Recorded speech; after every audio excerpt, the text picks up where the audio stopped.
welcome. Thank you, everybody, for coming out. Got a couple little housekeeping things to do before we get started. First of all, I just want to say thanks for coming out. I'm kind of curious. I don't know if they're curious. Who got here and how? So did anybody come here because they know or are in Bernie's camp? They know the meetup group. They saw it online. Anything like that? Raise your hand. Raise your hand. Okay, we've got a couple. Good. Mr. Bashir's. Anybody here because of Mr. Bashir's? Got a couple there. Everybody else? Anybody from PSU only just saw this? Gonna. Did you double dip? Did you raise your hand twice? All right, cool. Thanks. That's helpful for me. The reason why is we want to be able to introduce you guys to other debates in the future and include you in other debates. More the conversation part.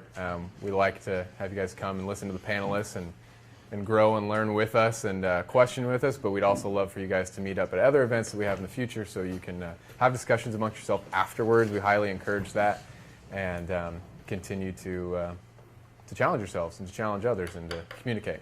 So good. Thank you. In the future, it's meetup.com. Is that what it is? Yeah, meetup.com has a bunch of different groups. Right. And specifically, the Center for Philosophical Naturalism is one that you can search for, or Christianity versus Atheism, and you can find Bernie. He's pretty good at posting the debates, the videos afterwards, the questions, and new events. So if you have questions about those kind of things, you can look there as well. Also, we just want to let you know that all of us here are volunteers, so all the setup was done on that kind of a basis. Nobody gets paid, but they do have to pay for the room. So if you guys want to donate on your way out, Bernie would be the guy to connect with. There's a box right there. Yeah. Or there's a box. Yeah. The box. I was not aware of the box. Christian tradition. Yeah. The box. Yes. So if you'd like to donate, anything would help just to cover the expenses of the room. We'd appreciate that as well. Yeah, it costs about $200, and none of us are getting paid for this, so just to let you know. We're big on a question and answer time, and we're going to have that allotted in the middle of this debate, in the middle of presentations. What we've done as of recently is we've added a hot seat that we've yet to have officially sponsored so that we can pay for these things, but we're going to, I promise. So if you have a question, what we'd love for you to do is just raise your hand. I'll try and get you guys in order. If you would come up and take a seat, that would be great. If you're absolutely too nervous, you're more than welcome to stay in your seat and ask. But the reason why we asked to bring you up to the front is so the panelists can kind of have a little bit more of a flow and a conversation with you, and it's not just one and done. You might have a follow-up. You might have some things pop up that they answer with that you weren't expecting, and that'll allow you to continue the conversation other than just a quick question. So when we do get to that time and you raise your hand, please feel free to come up and sit next to Bernie. He doesn't bite anymore. We're going to be going for about an hour, hour and a half. If you have questions, go ahead and write them down or dictate them to yourselves and save them. Question and answer time is going to take place in about 15 minutes from now, just before we get done with the closing statement. So we're going to start. I believe Bernie has won the official whatever we use to decide who goes first, and he's going to present for 20 minutes. He's going to give a little bit of an introduction to himself and who he is and what he does, and his standpoint tonight, which is, can God become a human?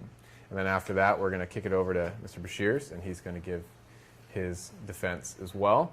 We'll give each contestant, I feel weird to say, we're going to give each panelist a 3-minute warning just to kind of let them know they're going to wrap up. If I feel that you guys need clarification, really it'll probably be for me, but if I can think for us as a group, and I'd like to hear a little bit more, keep us on track, I'm going to do that. I'll interrupt them. I'll ask them to repeat something or to keep it a little bit more specific, to wrap it up. I'll do that, so I'll be a little bit more active than normal.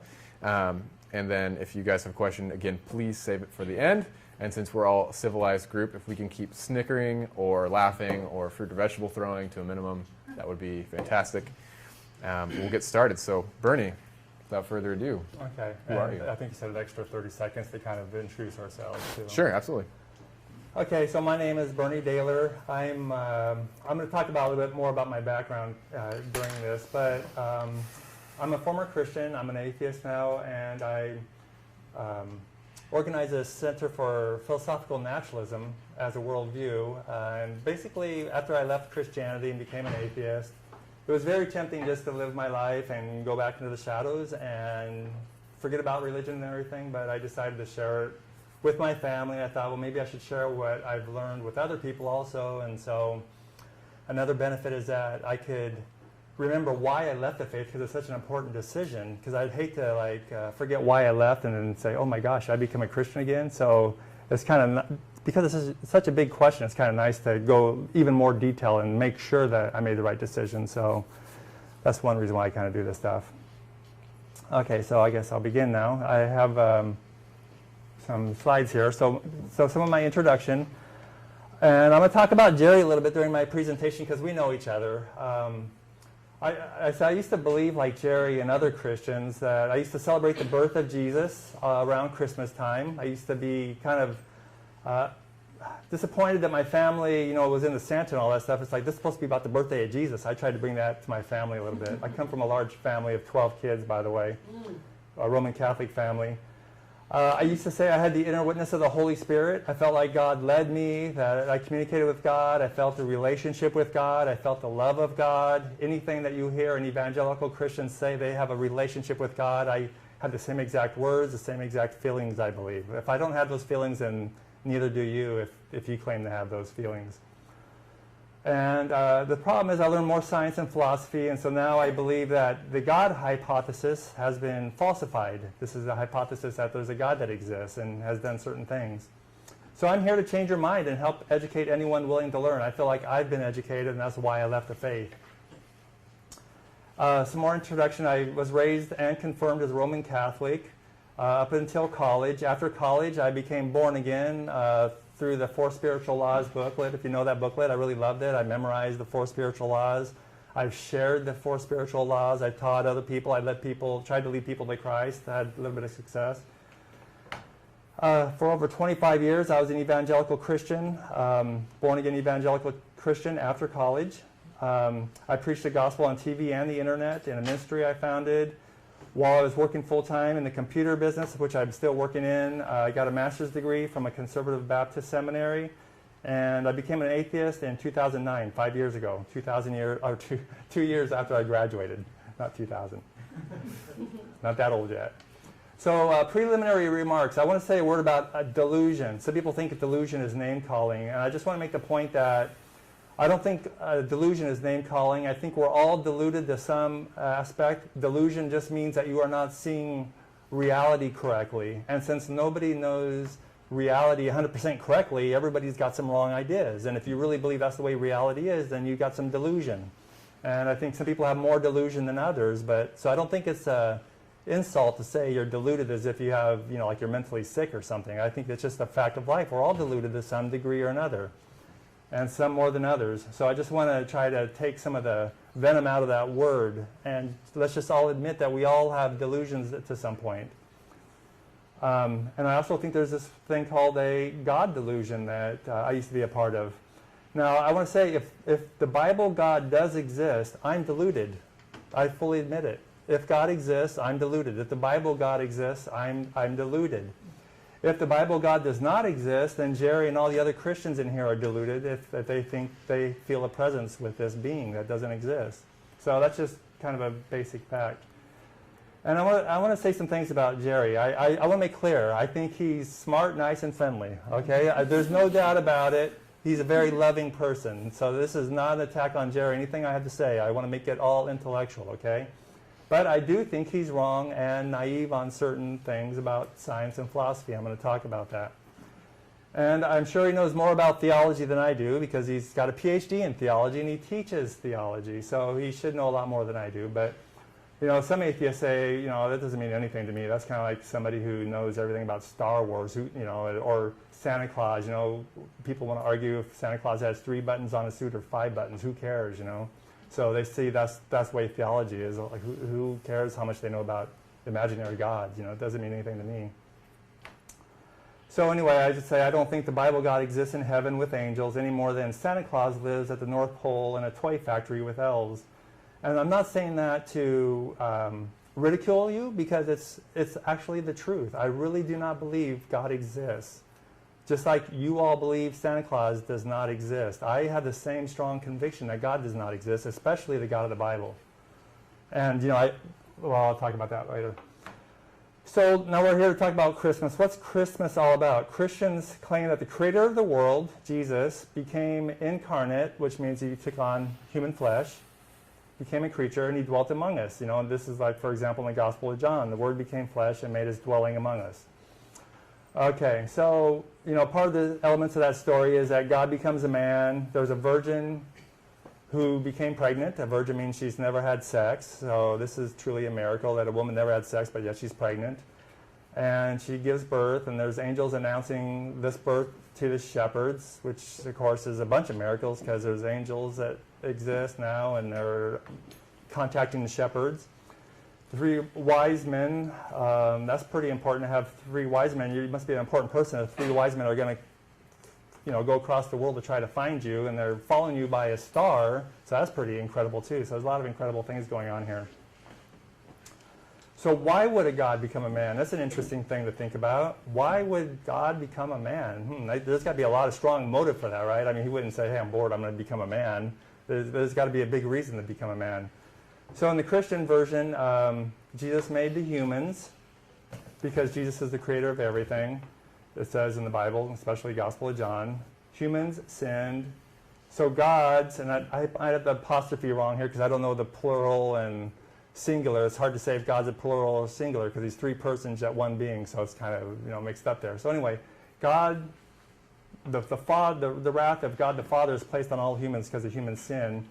And then a human sacrifice appeases God's wrath. It talks about God's wrath is upon us, and that's appeased through the sacrifice of Christ. So, one interesting way to say that is God ended up sacrificing himself to appease himself. And this is from a God who's said to be omniscient, which is all-knowing. So at the very start of the foundation, God knows everything. He knew that he was going to make a creation, it was going to fall, get messed up, and he was going to have to go down there and become a human and die on the cross. I mean, it's just kind of an interesting way to look at all this. Of course, the way the Bible's written, it's like God figured things out, like, oh my gosh, people are so wicked. For example, Noah's flood, I'm going to wipe them out. It's kind of makes it appear like God figured these things out. But in modern philosophy, the philosopher's God, they say God's got to be all-knowing, so supposedly he knows all that. So that's just some problems coming up. So human sacrifice, is that biblical? Well, it kind of depends. In one passage, it's interesting, God says he detests child sacrifice, and it's something that never entered his mind. And this is in Jeremiah, so this happened after even he told Abraham to sacrifice his own son Isaac. So it's kind of how do those 2 things work together? And another passage, it says Jesus was slain from the foundation of the world from the very beginning. So that means God knew about this. So if God's all-knowing and he fully knew this, why does he say, hey, I detest child sacrifice? It's something that never entered my mind. It doesn't seem to add up there. So here's the passages in Jeremiah. It says, God says, they have built the high places of Baal to burn their children in the fire as offerings to Baal, something I did not command or mention, nor did it enter my mind. And then in Revelation 13:8 there, it says, all that dwell upon the earth shall worship him whose names are not written in the book of life of the Lamb, slain from the foundation of the world. So that's just where that came from. So can God become a human? Let's think about that for a little bit. Many religions say yes, of course. In Christianity, God Almighty incarnates as man, and this is celebrated at Christmas time. In Hinduism, just as another data point, much older than Christianity. In fact, it's so old they don't even know who wrote the scriptures. Vishnu has incarnated many times as different creatures, and they call these avatars. If you heard of the word avatars, I talked to some kids about Avatar, and it's like, do you know what an avatar is? Oh, yeah, it's like Avatar: The Last Airbender. It's like, no. Avatar, yeah, is a movie. It's a big blue guy. No. This is the Avatar, the noun. This is when a Hindu god becomes some kind of a creature, and like a human. Muslims don't believe that Jesus was God and came from heaven, but they do have their own funny beliefs. They have a verse here where Mary carries the infant, and they go, oh, Mary, how did this happen to you? And she points to the infant, and they go, what? He can't talk for himself. And he pops up and he says, behold, I'm a servant of God. And he has a speech here. It's like, he says, he has given me the scripture and made me a prophet and made me blessed wherever I may be. And he has enjoined upon me prayer and charity as long as I live, and has endowed me with piety towards my mother. And he has not made me haughty or bereft of grace. Hence, peace was upon me on the day I was born, and will be upon me on the day of my death, and on the day when I shall be raised to life again. Isn't that interesting to see an infant say all that? It's like, wow. I mean, how did he even learn those words and not only that, but what it means? And then did he just go right back to suckling again after he said all that? It was kind of, it seems kind of strange. So how can people believe these kind of stories? Are they simply born into it? A person born in the USA now has an 80% chance of being a Christian. There's 320 million people in our population. But open your eyes and look at the whole world. If you're in India, there's an 80% chance of being a Hindu. There's 1.2 billion there. That's 4 times as many, the population, about the same percentage, 80% Hindu. So think about that. I mean, they're just as convinced about Vishnu as you are about Jesus. And then in Morocco, for example, there's 32 million, and there's a 99.9% chance of being Muslim there. So, consider that, and consider whether you are just following the trend about where you're born. We need to seek the truth. I think we all agree about this, and overcome our starting points. Here's 10 of the avatars of Vishnu. Vishnu is a Hindu god, and according to some different sects of Islam, these are some of his incarnations, and there's 2 or 3 of theirs as humans, and also a human/lion. And by the way, number 10, the Kalki, that's the last avatar yet to appear. Religious texts foretell that he will be atop a white horse with a drawn blazing sword. He's a harbinger of the end time in Hindu eschatology, after which he will usher in a golden age. Sounds familiar, doesn't it? If you know about Revelation, the book of Revelation sounds very, very familiar. The real Jesus. You can look at artwork and see a lot of different kind of Jesuses, and sometimes the black people have a black Jesus, and I don't know if Asians have an Asian Jesus, and it looks like a lot of Jesuses are white, and you wonder, was Jesus really white? Just to tell you, this is kind of a joke, but there was a 4-year-old watching this parade one time, and Santa was coming into town, and the news report says, "Hey, did you show Santa are you excited to show Santa your list, your what you want for Christmas?" And she says, "No." And he goes, "Well, are you going to?" And she says, "No." And he says, "Why not?" And she says, "Because that's not the real Santa. The real Santa's at the mall." So the point here is that there's all kinds of Santas, right? Well, there's a lot of kind of Jesuses too, and so that's one thing I want to bring up now. These are some things about the nativity stories. This is from Bart Ehrman, okay? Bart Ehrman says this is something, he's a former Christian also, but he's a Bible teacher, and he's written a lot of books. Like, one of his latest books is called Forged, about how many of the Bible books are forgeries. They say they're written by so-and-so, and they're not. It's kind of like these are the things they don't tell you in church, but a lot of the scholars know about it. I'm sure Gary would argue with that too. But anyway, that's a really interesting book. I think if you really want to be shocked by a Christian scholar, look at that book called Forged.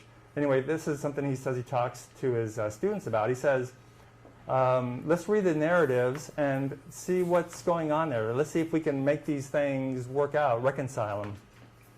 And of course, you only have Matthew and Luke, because Mark and John say absolutely zero about his nativity.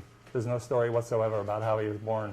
So the similarities is Jesus is born in Bethlehem. His mother is a virgin. After his birth, he's visited by a group of men, in one case shepherds in Luke, and it's wise men in Matthew. They have been alerted to his birth by a heavenly sign, an angel in Luke, a miraculous sign in Matthew. And eventually he's taken to Nazareth and raised, and that's where he grows up. So here's some differences, but they're not contradictions outright. Luke mentions the shepherds, but not the magi, the wise men. And Matthew mentions the magi, but not the shepherds. So some people say, well, maybe they're both true, and one just gave half the story. This is where it's difficult to impossible to reconcile. Matthew, and by the way, Bart Ehrman says too, after he does this exercise with the students, he says, now let's watch some of these typical Christian movies and see what they picked, to tell the story. So here's some difficult to impossible differences to reconcile. Matthew says Joseph and Mary's original hometown was Bethlehem, not Nazareth. So there was no traveling to get to Bethlehem. They always lived in Bethlehem. So like Luke says, there's a census. They had to go to Bethlehem, but no. In Matthew, he's just living there. And then some 2 years later in Matthew, the Magi come to worship him at his house in Bethlehem. And then Joseph and his family have to escape to Egypt to avoid Herod's wrath. And when Herod dies, they're ready to come back, but they can't return because the next guy who's king is just as worthless as his father, so the couple's forced to go to Nazareth. So basically in Matthew, Jesus' parents live in Bethlehem, and then they flee to Egypt, and then they can't come back to Bethlehem, so they relocate to Nazareth. In Luke, Mary and Joseph are not from Bethlehem, they're from Nazareth. And they have to go to Bethlehem to register for this alleged census. I think Bart says there's no evidence of this census at all. I'm not sure about that, but I think so. So basically, they have to travel, the story says, to go to Bethlehem to register. Mary happens to have Jesus while there. And Luke is clear that after 32 days, when Mary performs her ritual cleansing, they return to Nazareth. So they came from Nazareth and go back to Nazareth. So if that's true, how can Matthew be right that they fled to Egypt? And there's no mention of Egypt. So if you and this is one thing that Bart also says. He says, one warning: you can always find a way to harmonize these things by trying to mishmash things that aren't in one or the other. But he says when you're doing that, you're creating a new gospel. You're creating another version when you're doing that. Just be intellectually honest and know what you're doing. You're creating a new story that did not exist before. And that's what, remember I showed the pictures of the different Jesus pictures? So what you're doing is when you make these stories merge together, you're creating another story. How much time do I have? 4 minutes. 4 minutes. Just some interesting data points to remember. This is one thing Bart Ehrman says, is that the Gospels are written anonymously. Nobody really knows who wrote them. There's tradition says they were written by so-and-so, but he says some of the best scholars that they would admit that they're anonymous. There's some interesting things. I think I'm gonna skip some of this, but there's some interesting things I'll just mention real quickly. The Apostle Paul says he learned the gospel directly through the vision from the risen Jesus, taught by no man. And this is some things like Richard Carey. He doesn't believe there was a historical Jesus, probably. And he's got a lot of material in here. And whether you believe it or not, it's his thesis. There's a lot of interesting information there that he goes through, people cite Josephus, so he talks about Josephus as a historian and all this. So anyway, the epistles from Paul are actually the oldest manuscripts, and that means they're the first documents, and the Gospels are actually dated after that. So it could be, he says, that the Gospels were written from a lot of Paul's stuff. So it turned out that when Paul was starting the religion, he really hyped how he was taught by vision. But then as time came on, it became more important to say, oh, well, we have history here. We have historical narratives. And so you might wonder, well, if they had these historical narratives all along, Paul wouldn't have argued that he had visions. He would have argued, hey, I know the real people. I know the real stuff. But he never did that. He basically said, I don't care who these pillars of the church are, and I learned directly from Jesus. And even though he didn't know Jesus, he had visions of Jesus that taught him. Okay. And then just consider everything, and there's other biblical myths too to consider. For example, special creation. I think evolution says, well, we know we evolved from other animals. Jerry rejects evolution. Okay, so I think if he were to understand that evolution shows that the creation story and there's a myth, that would help him reinterpret other Bible passages. And that's what happened to me. Same with Noah's flood. It's obviously a myth, but Jerry thinks Noah's flood is a real event and there was a real Noah and a real ark and all that. I think, again, if he knew that, he wouldn't be like that.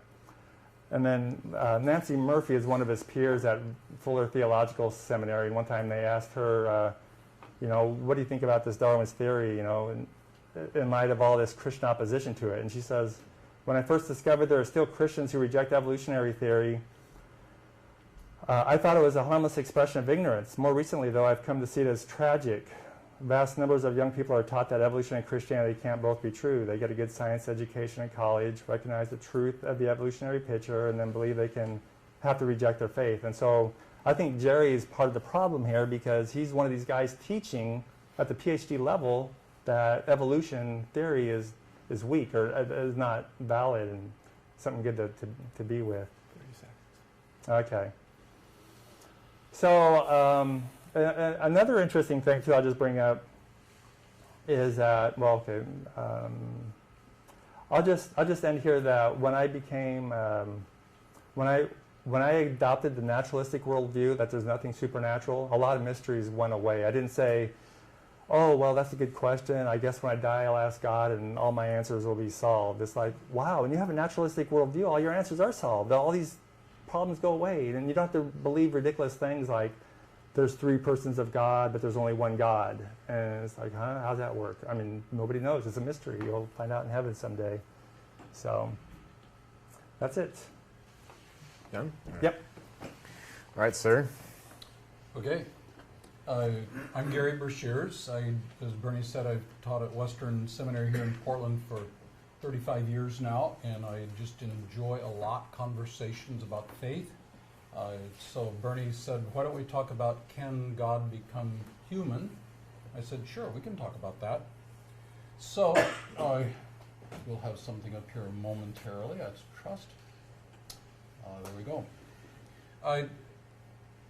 So what I'm going to do here is just start off by talking about what is the Christian claim, and then I want to talk about why I believe that's possible. Bernie made a good point about the Gospels, so we'll just skip the Gospels and go to what he agrees is the earliest and most authentic of the Christian writings to do what I'm doing. This is the book of Romans. Everybody, including Bart Ehrman, believes that Paul wrote the book of Romans about 60, 62 AD, so that would be less than 30 years after the death of Jesus. So Paul is speaking to that, and here in Romans chapter 9, he's talking, you see there in verse 4, there are the Israelites, and that's the Jewish folk, and then down in verse 5, he says to them, that is to the Israelites, belong the patriarchs, that's Abraham, Isaac, Jacob, and to the race according to the flesh is the Christ, who is God over all. Okay, so I look at that, and I think this is written by Paul, and everybody agrees that Paul wrote this. It's authentically Pauline, and it was written 60, 62, 64, in that era somewhere, early 60s. So it's written one generation after the death of Jesus. And what this does is show that there is a widely held belief in early Christianity that Jesus is God. So that's kind of the starting point that I look at, is the biblical claim is that he is God. The question Bernie asks, though, is not is he God, but can God become human? And I put that in the same level of can Sherry love Gary? I can give you lots of good reasons why my pretty wife should not love me. The simple fact is she does. And I can't answer how she does that. I'm just very glad when I go home tonight, I expect a hug and a kiss and a happy greeting. So I'll kind of skip some of the can question and look at one biblical passage that tries to deal a little bit with the how question, and I'll promise you right off the bat, it will not adequately answer our questions. So let's go to another universally accepted biblical book, the book of Philippians, again written by Paul, written probably a little bit earlier than Romans, maybe late 50s, early 60s, but same era. And again, Bart Ehrman and all the scholars, not just evangelical scholars, and not just Christian scholars, will agree that Paul is, that this is early. So let me just take this out of here. Christ Jesus, although in the form of God, did not count equality with God a thing to be grasped, but emptied himself, taking the form of a servant, and be born in the likeness of men. Let's bring this over and get it here. And let's put that in here. Okay, now I'm going to play with this just a little bit. I'm kind of a geek, and I like to play with stuff. And I had the very unfortunate, or maybe fortunate, blessing of having Mrs. Johnson for a 9th grade English teacher. And she taught me grammar. She was a grammar Nazi. I'm sure she was not a Christian because she was not merciful at all. But I did learn grammar from her. So if you look at this sentence, They're from Philippians chapter 2, again, authentically written by Paul, 60-ish AD. What's the key verb in that passage? This is where I ask a question and you answer. Did not count. What is the key verb? Count. Empty? Okay, I've got two possibilities. Somebody says count. Count. Somebody said emptied. Grass. Grass, okay, there's another. Well, I to- thought it was an English teacher. So. Count is the main verb of that sentence. Yeah. Yeah, though he was in the form of God, did not count equality with God to be grasped, but I was told, Emptied is a verb too. yeah, There's empty is a a verb. two-part sentence. Yep. I'm going to suggest to you that emptied is the key verb there. And so what I want to do here is do this. I want to look at the beginning, and let's look at the end. Let's do this because I've got really large fonts on here. Emptied himself becomes the key verb there by taking the form of a servant, being born in the likeness of men. So we can see it there.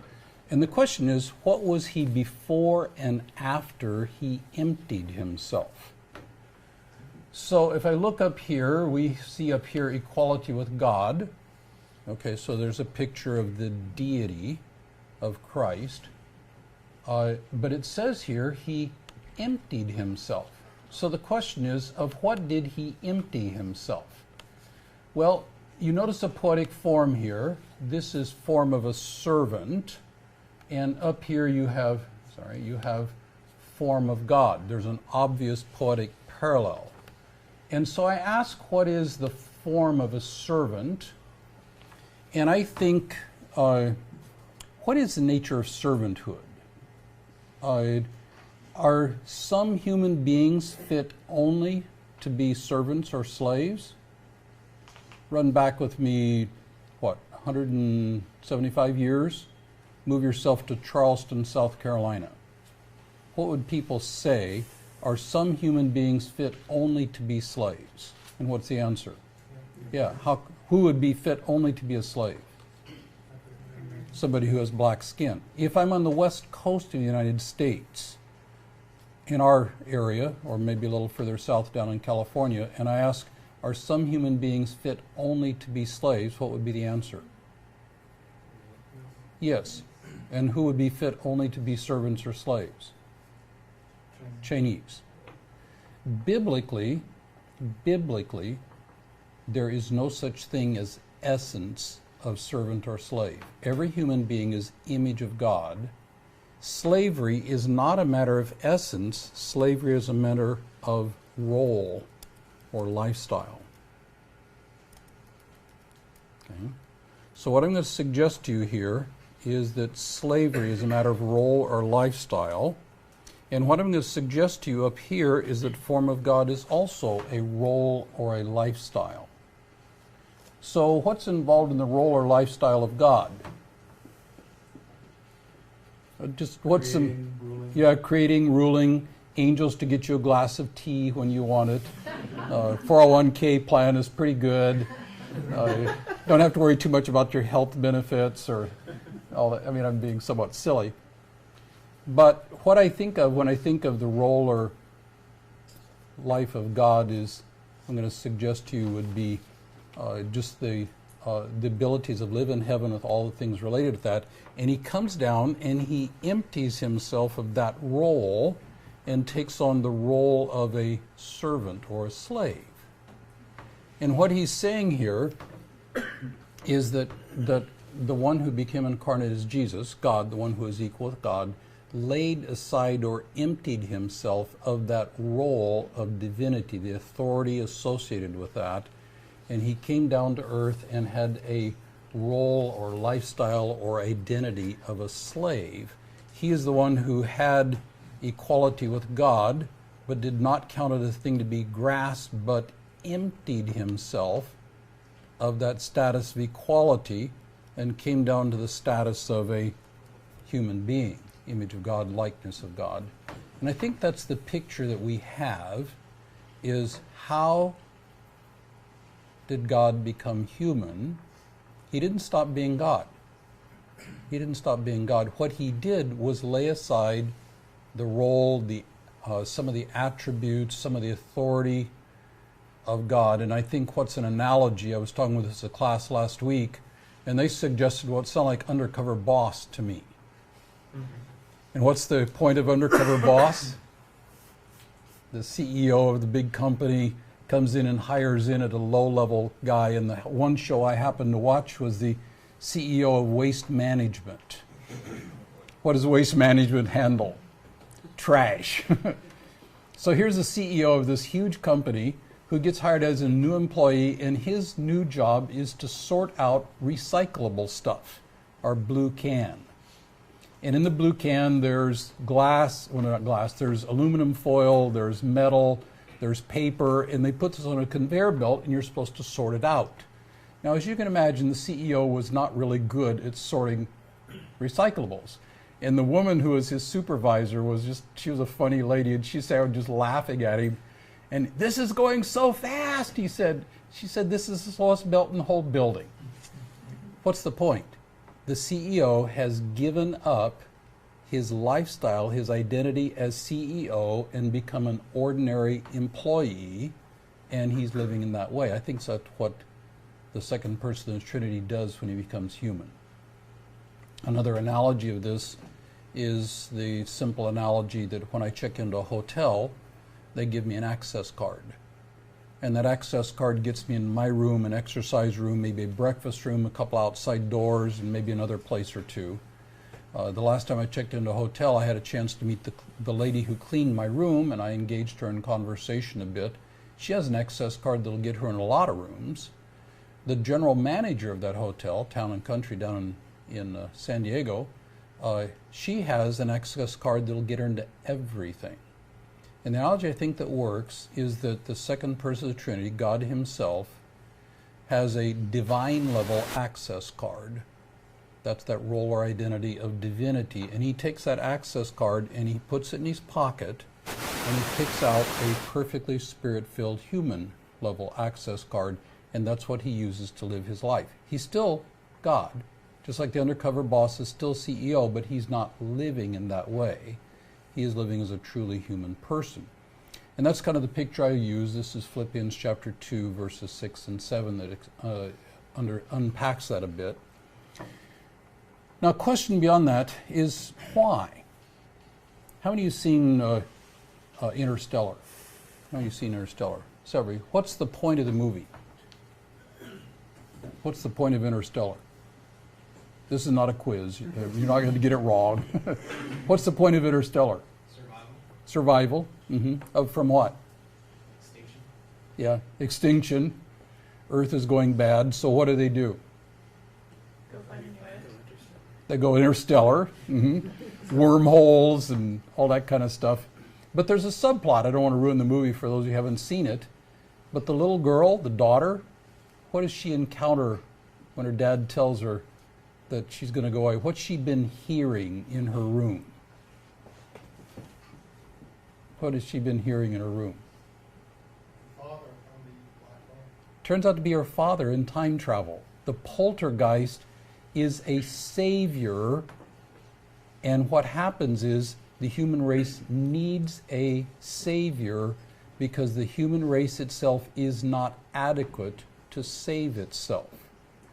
And the Nolan brothers put together quite a movie, and it's all based off the premise, which I believe to be true, is that the human race needs a savior, and it can't be somebody who is merely human, but it needs to be somebody who will become human. It's really interesting that Interstellar is based on that same premise that the Bible is addressing. Why would God become human? In order to bring salvation to humans who are in need of it. Now, the Nolan brothers are in no sense Christian, but it's interesting, the theme they develop very creatively is a basically Christian redemption theme. Now, one more question is, why do I believe that this is true? What I'd like to do is just look at some facts. They're accepted by all scholars, including Bart Ehrman, he mentioned earlier. And these would be things that just everybody agrees is, first of all, Jesus died by crucifixion. I mean, nobody debates that. Richard Carrier does, but everybody puts him off as a skeptical wingnut. Interesting guy, but I mean, he's a total skeptic. And Jesus died by crucifixion. Really, nobody debates that. That he was buried. Again, nobody debates that. Jesus was buried. Everybody said the disciples despaired and lost hope. Again, all people, including a former Christian skeptic like Bart Ehrman, would say, yeah, that's true. They despaired and lost hope. And everybody would say that the disciples claimed to see Jesus alive in his body. Now, note it does not say that they saw him. It says they claimed to see him. As you go on and look at facts that are universally accepted, another would be that the disciples had experiences which they believed were literal appearances of the risen Jesus. That's their claim. That they had, and everybody agrees that they claimed it. They claimed that they had literal experiences of the risen Christ. Now, what was their attitude before they had this claim? Despairing, depressed, hiding. Makes sense. They have this, and then the next thing we find is they're transformed from despairing doubters to bold proclaimers, and the heart of their proclamation is the claim that there is a bodily resurrection of Jesus. Now, there's some other facts we could put in here. They preached the message of Jesus' resurrection in Jerusalem. This isn't my brother-in-law has a cousin who has a friend who once saw kind of stuff. This is right where they claim to happen. And the church born and grew. And then an interesting thing is Orthodox Jews who believed in Christ made Sunday their primary day of worship. And these are people who would die for their Saturday worship. Think about this for just a minute. Kind of a key spot. They claim to have experiences. What would make us believe their experiences were valid? Do people die for a lie? All the time. Do people die for what they know to be a lie? Only if there's major profit in it for themselves or for their descendants. Was there any profit in the disciples dying for a lie of a bodily resurrection? Absolutely none. All they got was persecution and death, and their kids got persecution and death. Why would they do that? Because they believe it. So what I'd like to suggest to you is if you take these basic facts, died by crucifixion, buried, despairing, claimed to see Jesus, transformed to profitless, bold proclaimers in the bodily resurrection center of their message, I think that an honest look at the facts, you'll come to the conclusion that the only thing that would answer those totally agreed on set of facts is that Jesus really rose from the dead. I don't expect that to convince everybody, but what I do think is that there is valid historical evidence for the resurrection of Jesus Christ, and that resurrection is unique in all of history, and that makes me take Jesus seriously. Thank you. I'm about to give you a 3-minute warning, but I quit. you saved some time. I'm more interested in conversation. All right. So Bernie, I didn't know you pronounced your last name that way. I've been calling you wrong for about 3 years now. Okay. Sorry. You're going to have 10 minutes to ask Gary some questions. Okay, and just some background for people, just so you know what to expect here. This is a part where I get to interrogate Gary, and then he's going to interrogate me. So the intention here is when I ask Gary questions, for example, I'm allowed to interrupt him. I'm not being rude. I just want to make sure I get to the point and get my point answered, and instead of having somebody answer with a sermon. And then when we turn the tables, it's the same benefit for him. If I'm not answering his question directly, he can stop me in mid-sentence and ask me to, clarify something or whatever. So just that we know that interruptions are not being rude or anything. It's just trying to maximize our 10 minutes here. Okay? Certainly. All right. Yeah, there's a whole bunch of things, and maybe you can give me a minute warning too. Sure. So I mentioned that Bart Ehrman said that these two Gospels have a lot of discrepancies, Matthew and Luke. So I think you believe the Bible is the Word of God and it's literally true. So how do you reconcile that? Did Jesus' parents come from Nazareth, or did they always live in Bethlehem? Did they go to Egypt or not? Well, the normal interpretation, first of all, I'd say the Gospels are different. Absolutely they're different. That's no secret. They're telling the story from different perspectives. But So in specifically fact, on Egypt, though. Did his parents go to Egypt or not? absolutely. Yeah, sure. So you're saying, okay, so you're saying his parents grew up in Bethlehem. No, I'm saying Bethlehem is their family home. Did they travel to Bethlehem? They did, from Nazareth. Okay, and then after they had the baby, they went to Egypt. Yes.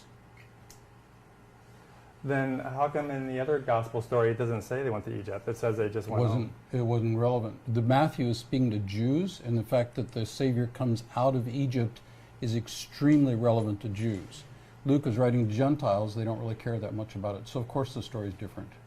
Okay, so I'll let that go for now. I'll answer any question you got, Bernie. I'm Yeah. not hiding anything. No, that's fine. We'll have to read on our own time. I mean, I could read to you here what he says. He says they can't return to Bethlehem in Judea because, well, let's see here. Well, I got like 6 other things here I'll Okay. talk to you about. So Sure. that was one thing. So your basic answer is that basically they're both stories are true, even though each story mentions only one part of it. Yes. You're putting them both together and say the No, true story. I'm not putting them both together. Yeah, because I'm not. one story doesn't say anything whatsoever about Egypt. Exactly. And the other one doesn't say anything whatsoever about traveling to Bethlehem and returning. Yes, I agree, totally. Okay, They so- tell the story differently. Right. And they have different information. Yes. And you're combining the two to make No, it. I'm not combining the two. Well, if they have different information, Right. and you're saying they're both true, that means you have to combine the two. No, I'm saying they're telling the story with different details. Yeah. When I just talked to Justin here about what I came from, I told him different details than I would have told somebody if they're from Missouri. And if somebody put both those stories together, they would say that's the true picture. Oh, right? yeah. Yeah, And- I could put them And together. that's what I'm but saying you're doing, is you're I'm putting not. those two together. I'm not. They're telling the stories with two different perspectives. Why would I want to put them together? Well, if they're both true, then they're together. I don't get it. Okay. Okay, so the second thing is, I said if you look at this story in light of other myths of the Bible, such as Noah's flood, I debated Phil Smith. He's a philosophy professor at George Smith University and George Fox. George Fox University. Yeah, it's not named after him. Sorry. Anyway, he says, yeah, of course, he accepts evolution, and of course, Noah's Ark story is, not a literal story or whatever.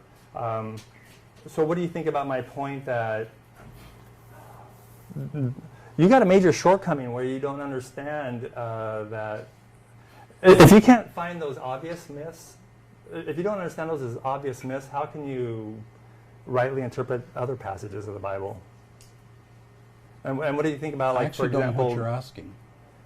Sorry. what I'm trying to say is, when you look at anything in the Bible, there's a lot of background information you come from. And if you have kind of a magical thinking idea where, hey, God just made things kind of by magic, he spoke it into existence, and let's say the academics who know the science say, well, there's obvious evidence here that humans evolved from other animals. He wasn't just made uniquely. Okay, so it basically is what they call a hermeneutic. It's the way you interpret, the way you approach the Bible. Okay, so what I'm saying is your hermeneutic includes kind of a magical thinking kind of idea with the Noah's, because you accept the Noah's Ark story and the evolution story. See, what I did is I used to be like there too, and I gradually came to see, okay, evolution is true, Noah's Ark is a myth, and I started to put these things together, and they all kind of line up. And so what I'm saying is you're not really on the starting gate when you don't understand the modern science or have the right conclusions about modern science. I just want to give you a little chance to reply to that. I'm still not sure what your question Do is. you mind if I interject? Yeah. So you're saying, how can you have credibility believing in the Gospels if you believe something like a man was swallowed by a whale? If you're willing to accept that, how's your textual Well, criticism hold up? I'm trying to say that there are obvious myths in the Bible, and you're missing it, and now And that that's an affects your indication that you understanding. can't see this. But I'm trying to say that even your peers are kind of shocked by evangelicals that are still not accepting evolution. Well, let me respond to the evolution piece. Evolution is one of those big terms that includes a lot of pieces. So let's just limit it to this point that humans evolved from other creatures. That's just at that point. Do you reject that? Could I answer your earlier question? Mm-hmm. Evolution is one of those doctrines that has a lot of pieces in it. One of the problems is when people use a term like evolution, they dump many different factors into it, and it's a much more complex discussion than just a simple yes or no. So when I talk about evolution, if I talk about variation, there's absolutely unquestioning variation among biological species. I mean, there's no doubt about it. Another level up is there common descent? Just to keep it simple, just very, very specifically that humans evolved from other creatures. And I'm pretty sure you don't accept that.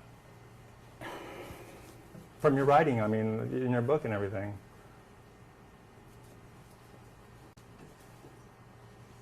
You're asking for a yes or no answer when I can't give you a yes or no answer because it's more complicated than that. So I'll just ask you, do you want me to unpack it a bit, or do you want me just not to answer because I can't answer with a yes or no? So that's a complicated question, asking if humans descended from other Yes, animals? because there are several strands to that. Well, whether it's God-guided or not, I don't care. It's just, did humans come from other creatures or through descent? I would like to ask some other questions. I mean, Okay, why don't you ask other questions, because Okay. this is not getting Okay, I anywhere. guess because it's hard to answer, that kind of gives an indication Yeah. of what's going on. Okay, so the other thing you mentioned too, you said a similar example, can God become a man? I think you said is like, can Sherry love Gary? It's pretty amazing to me that she does. Yeah, but it's like, those are two different levels. I mean, we're Oh, talking absolutely. Yeah, yes, it's true. But, one, we Yeah. can see you, we know you guys exist. And the other Yeah. one, there's a very debate whether God even exists. So, I mean, it's like they're totally, Yeah. there's no way to even compare Yeah, those that's two. why I go to resurrection, where I've got historical evidence. So, I'm saying your analogy fails, though. Oh, quickly. Yeah, absolutely. You gave a bad analogy.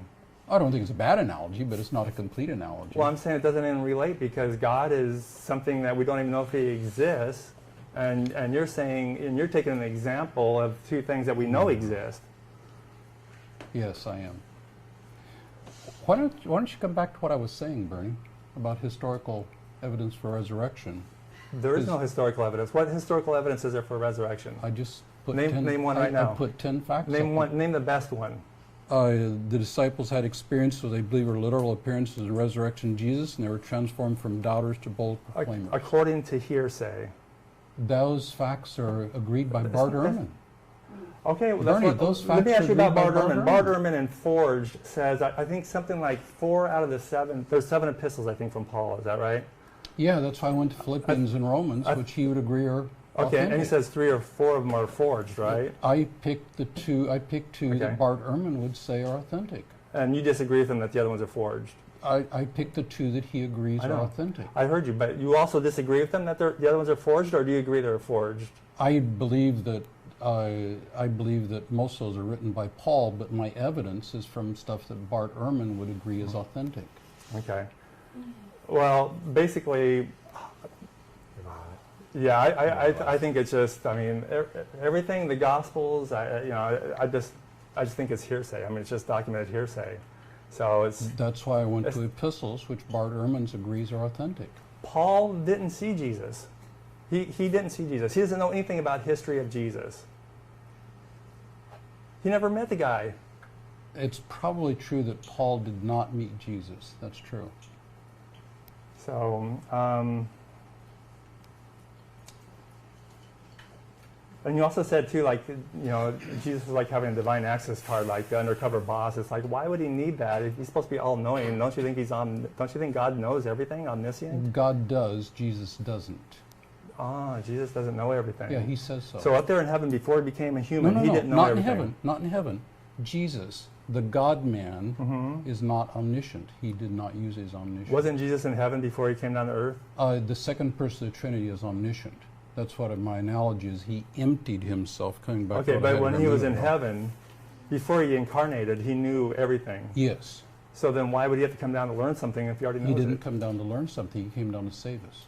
But you said it had like a key card, like undercover boss. Let's figure out what's going down there. I mean, there's no reason to figure out what's going on down there because you already know it. That's true.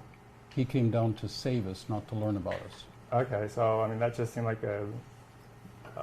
your major analogy failed on that one. Then I'm going to cut you Okay. there. We're a little over time, and I think it's a good place to Yeah. let you kind of start your line of questioning. You guys can bring these things back up. And that. I don't have a lot of questions for you. I just do have one, though. It's interesting to me. You said it toward the end of your presentation that you became a naturalist, that all your questions were solved. That is astonishing to me. Amen. Yeah, well, let me just pick up one. I was at a lecture here just not long ago at Portland State by a fellow whose name I'm sorry I've forgotten, but the leading researcher in what we call abiogenesis, that is life emerging from non-life.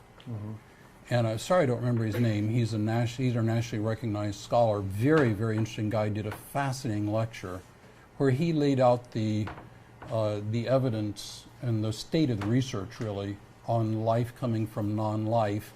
I was brought down by a couple of friends, and it was absolutely astonishing to me that here one of the best researchers in the world laid out the state of the research on life emerging from non-life, and he totally convinced me they have no idea how life could come from non-life. I agree with that. So you don't know how life comes from non-life. Exactly. So your problems are not all solved. The problems, okay, let me tell you about the problems that are solved. What I meant to say, if I didn't say it, is that the contradictions are resolved. In Christianity, there are contradictions left and right all over the place. In a naturalistic worldview, I see zero contradictions. Zero. And if you can name one, name one. But I mean, like I could Okay. name the Trinity as a contradiction. Let me just give you one possibility that strikes me as being an issue. One of the areas that I work in as a Christian is sex trafficking. Work with a place called Door to Grace. I don't know if you all know the ministry. And they work along with Portland police agencies and SARC and some others to help girls who have been trafficked. And my emotions get going big time just when I think of what's happening, because Jesus said beyond any doubt that men enticing girls into sex trade is evil. And the men who come and use those girls for their pleasure are evil. But from naturalism, they're just doing what they're programmed to do. So how can you say that sex trafficking is evil? Well, you know, I mean, that's kind of a fascinating question. I mean, it's just, what you're bringing up now moral philosophy. Yes. And you know, there's a lot of different moral philosophies. Like one is called divine command theory, where it says God says it and that's it. I mean, personally, my morality is on 3 pillars: consequentialism, reciprocity, and individual free rights. And I look at any kind of moral issue through that. It's not how is it a contradiction with naturalism? Oh, you're saying it's natural to want to abuse a woman for a guy. Is that what you're saying? For some. Just because you have a natural feeling doesn't mean it's morally correct. And this is again where we're getting to moral philosophy. So, I mean, we have a brain and we could figure out what the best thing to do is. And usually, and this entails what is good and bad. And good and bad, I think, is what relates to moral flourishing or So human why flourishing or would not. you say that powerful men using women is wrong? Yes, because I gave some principles of why, like it violates free right, individual rights, it violates consequentialism, you know, and reciprocity, all kinds of violations in my moral philosophy. And there's no God needed for that.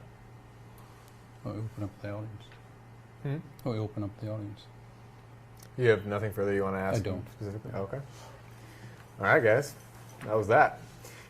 Anybody have any questions they want to start with? It can be anything based on anything. You want to go ahead and come on up and take a seat? Oh, no. Okay. Go for it. What's your question? Oh, I had an issue with you saying anyone who's a scholar believes blah, blah, blah, blah, blah. That's just anyone who's a scholar, everyone knows those kind of statements just, earthy. Oh, well, actually, Anyone who's a scholar, yes, accepted by all scholars.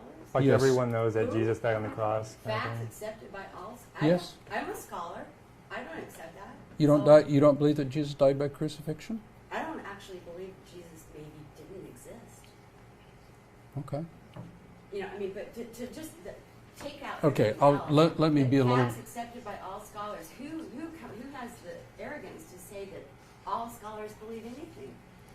And there was something else Well, you said that was just right okay. along those lines. Yeah, you're right. I should have believe been. all is? To be a little more specific there. I mean, I believe the world's round. If I were being a little more specific, and I should have been, I would say this would be true by all historians and biblical scholars. No, all his historians believe. yeah, All historians. Pretty in the much. world yeah, believe pretty much that Jesus died by crucifixion. In the world. It's not a debated.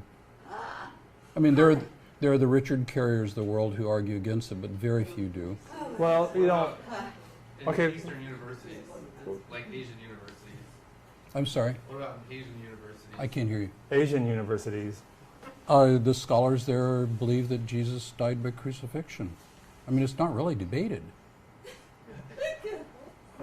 Just say it's mainstream scholars and what. Mainstream scholars of all kinds It's like believe you that can't Jesus use- like died 4 by out of 5 crucifixion. dentists say use Colgate. Okay, yeah, there is one out. No, seriously, that's Yeah. he's saying it's Pretty generally much. accepted. They I'm not laughing at you. I think that's Yeah. a good analogy. It's funny at the Well, same time. let me just put one relevant point out here. I think too is like, for example, Richard Carrier and Bart Ehrman are both atheists, and Richard Carrier says, I don't think there ever was a historical Jesus, Right. and Bart Ehrman says, yes, I think there was a historical Jesus.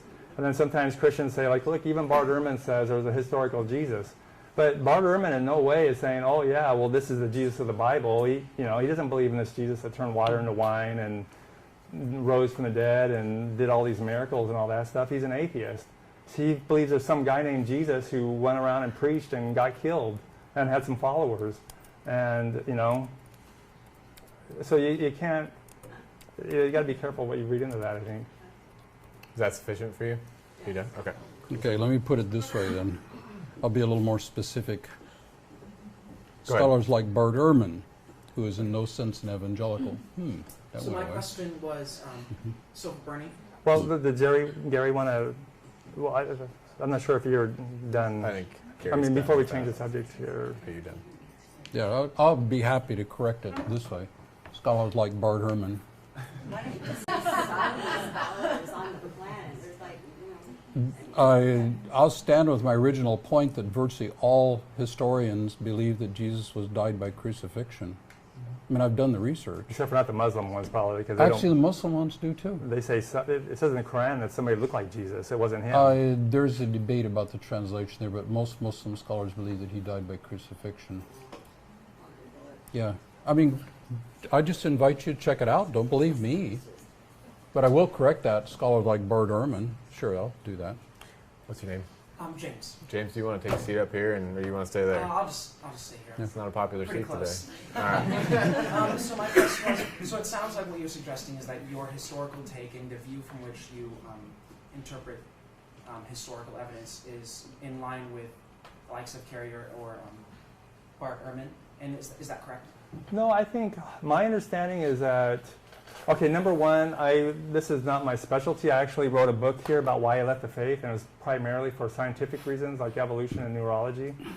I think the history is all the same. I think it's more of a matter of the secrets of the people in the pew, and the pastors don't really know the history like Bart Ehrman does and Carrier. Like, for example, Bart comes out with this book, Forged. The Bible's forged. Most of it's forged. I mean, that's like, most people are like, what? What are you talking about? And he says, this is not shocking information. This is stuff that scholars know. So it's not a matter of who to believe. I think it's just a matter of actually knowing the facts personally.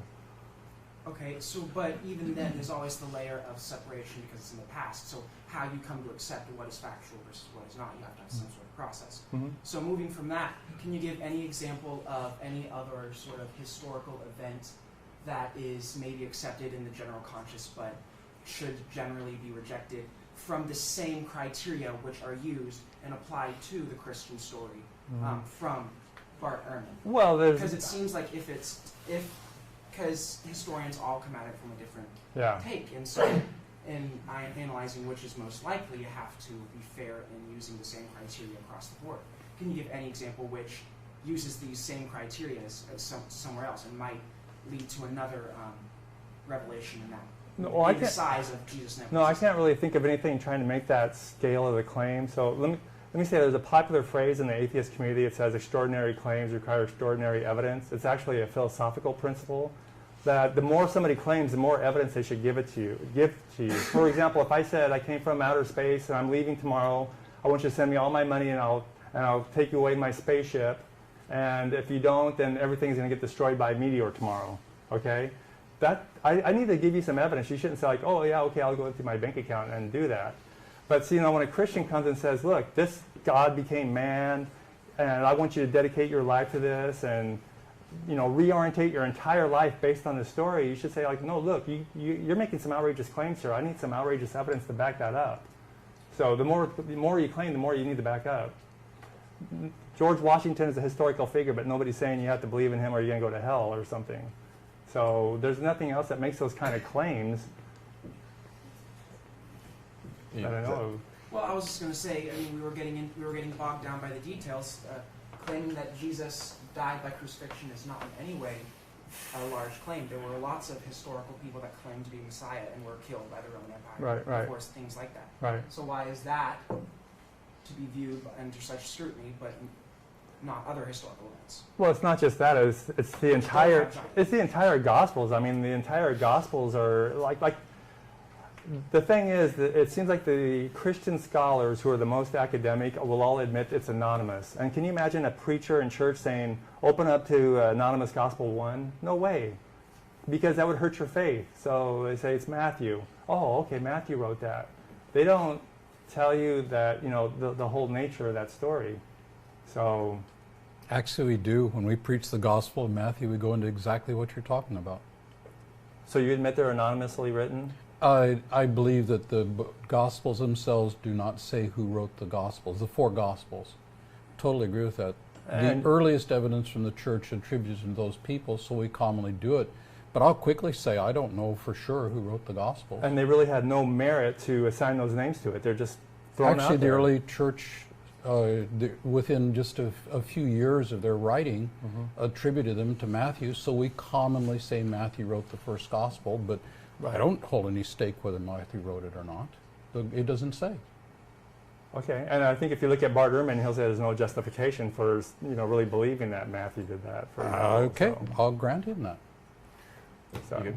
Just so you guys know, there's a lot of you who raise hands at different levels. Yeah. So I see you, even if I don't pick you right away. I'm trying to keep you in range of first raised hand. So I'm seeing. Since you're way in the back, do you want to come on up? Do we have a winner?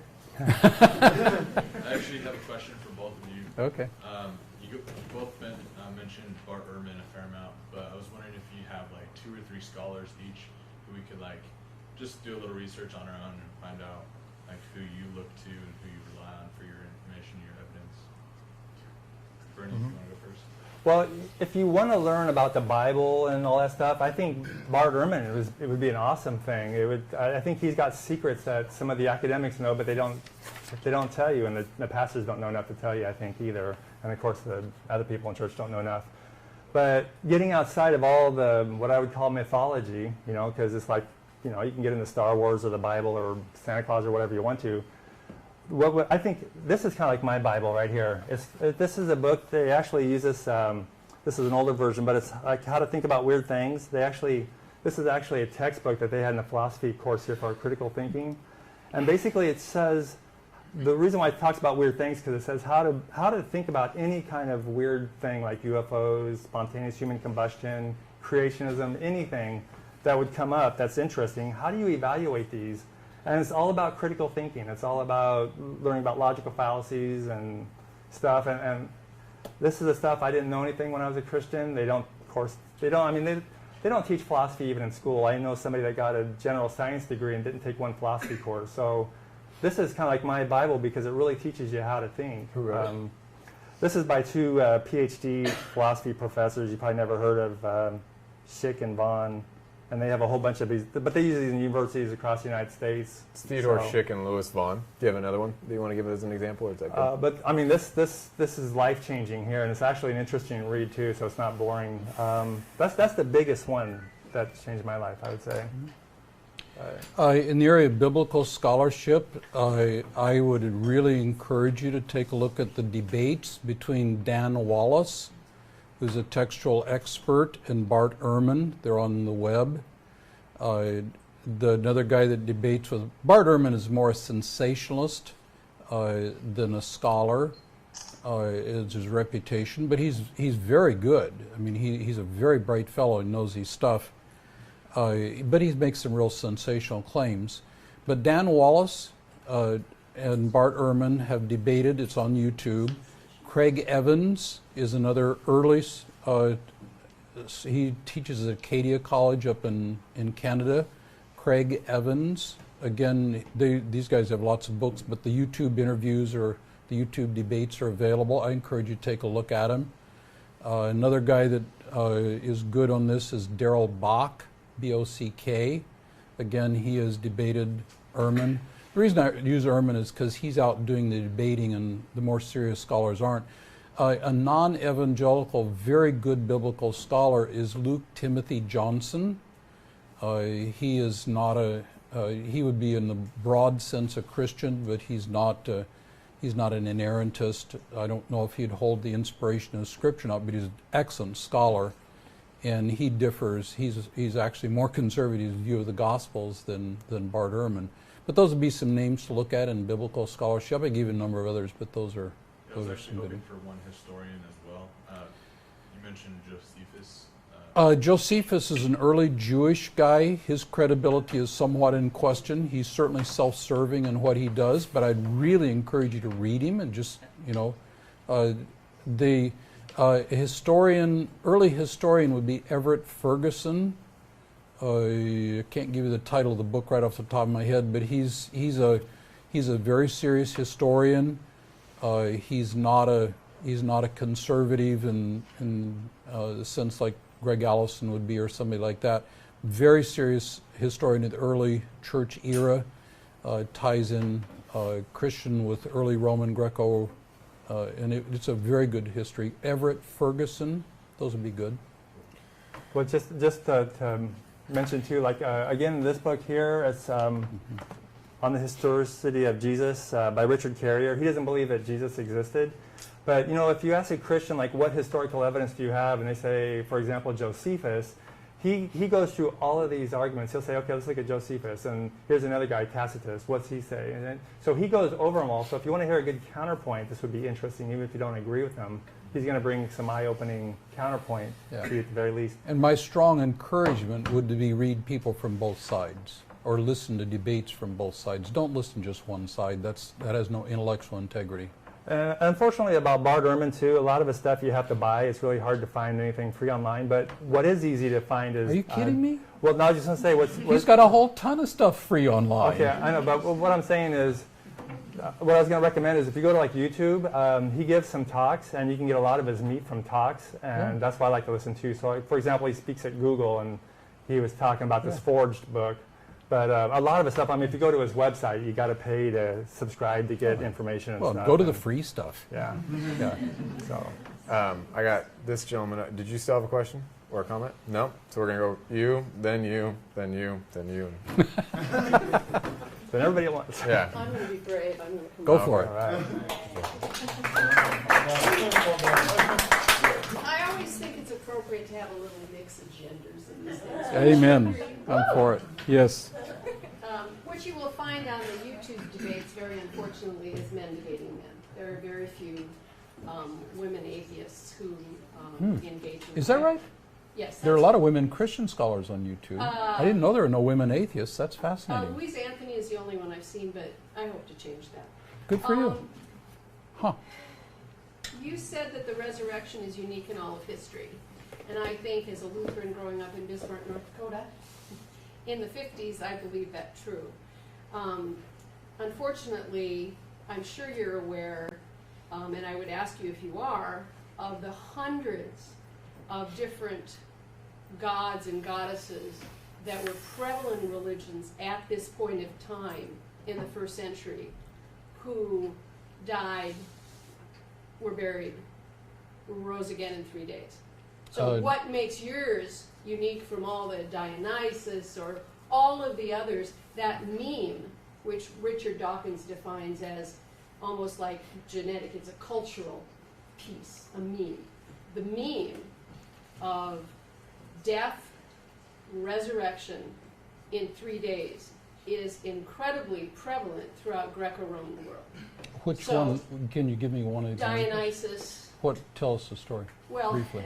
I'm not real good on remembering names, as Nicole will just Uh-huh. attest to, because I forgot hers 2 seconds later.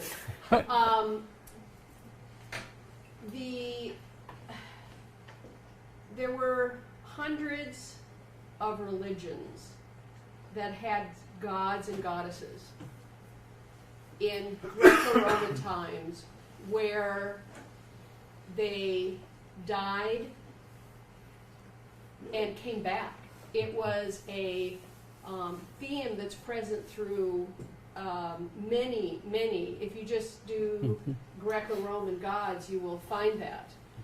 So my theory is that, and in Mark, he doesn't mention the resurrection. And we believe that Mark is written about 70 AD after the destruction of the temple. Mark doesn't mention the resurrection? Mark I don't doesn't. think so. Mark ends with an empty tomb. There are a few verses after the end of Mark that most scholars agree were appended later on. That's Because there's earlier versions of Mark that have been found without those verses. this is the end of Mark. I just stuck it up there. Those last verses were... This is not the last questionable verses. Verse 6 is right there. That's in the widely accepted. Yeah. The part that's debated what- starts at verse 9. What So do you- yeah, the what do you resurrection think of- is in Mark. Have you read about those other Actually, I have. mythologies Yes, and I have. religions? So Yeah. what makes yours unique? I went back and read many of those stories, and the story of Jesus is very different. My favorite is, I won't get the name right, it's the Egyptian god, I think it's Isis, Isis is one of them. who's Osiris. Oh, Yeah, he dies, and somebody cuts him up into 12 pieces, and they get scattered around, and they go back and they gather up all the pieces and put them together by magic, but they're missing a very important part of him that makes him fun in bed. So by magic they do some kinky thing, and I think that's a lot different than the Jesus story. That one I will admit to you is pretty unique. But yeah, I have gone back and read those stories, and the thing I find is actually the claim. There are hundreds of those stories. I can't find them. There are things like the corn god who You buried can't in the find them? dirt. If you give me your email, I'll be happy to The forward them corn to you. god is buried in the dirt, and with the spring he comes back up again. I'll quickly grant you those are there. Hercules, for example, his father was Zeus. He had a human mother, so he was immortal, I guess. And after he died, there's belief that he became divine. And the Mithric religion so- has several of them, and that was a religion that Yeah. the Roman soldiers had at the time in Palestine. Why When- do And you... when- Krishna is an avatar Yeah. of Vishnu. Lord Yeah, Krishna. you don't have a death and resurrection there. No, Yeah. no, but it's just God becoming man. And Yeah, my encouragement is go read the stories. When I read them, I find they're actually quite different. Is it pertaining to this? Yeah. Okay, this go is for it. Kind of like the counterpoint Yeah. to what she was talking Uh-huh. about. Consequently, if there are other religions that do have a resurrection myth or something like that, there are multiple and almost universally considered animist religions, both located in early Asia and North America up until the Spaniards arrived, that have a creator, and they strongly believe in the creator as the master of all the lesser gods that come after them. And if you dig deep enough in the roots of those cultures, you can find those guys. So how do you, I guess, Like Hercules, for example? Are you saying Hercules is like that? no, I'm saying animist religions, not organized polytheism. I'm talking about like Native Americans, where they have the sky god, they have their creator god. Yeah, I think the Native Americans, I think at a seminary I took a course in early American history, and I think what they said is actually the Native American religion is actually kind of lost. A lot of the modern religion in the Native Americans has been synchronized, and you know, there's all the tribes had a little different version too, and those just got nuked out.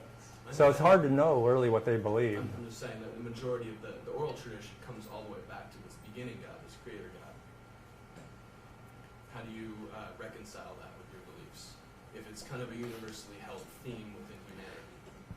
Well, I mean, it's kind of obvious if you said something else made everything, that's going to be a god. So I'm not really sure what your point is. You're saying they believe that there's a creator god. Well, of course, if you believe there's a god, he created everything. I But don't. it's something that permeates all of humanity throughout Right, right. cultures of varying Yeah, yeah. areas. For example, what causes thunder and lightning? Obviously, the gods do, and so they have all these thunder gods.